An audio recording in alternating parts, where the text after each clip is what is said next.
How to check RAM on Windows 11. There are 3 easy ways to check RAM in Windows 11. Let's get started.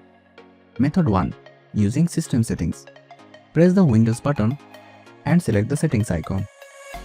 Select System on the left pane.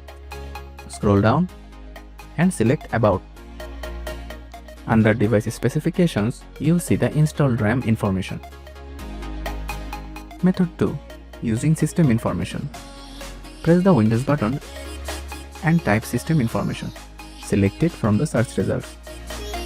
Look for the following information: installed physical memory, total physical memory.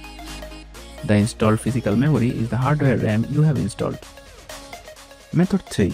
Using Task Manager. Right-click on the taskbar and select Task Manager. Click on the Performance tab. Select Memory from the left pane. The total available RAM is displayed in the upper right section. The lower right section shows the available memory after system and program usage. And that's how you can check RAM on Windows 11. Thanks for watching.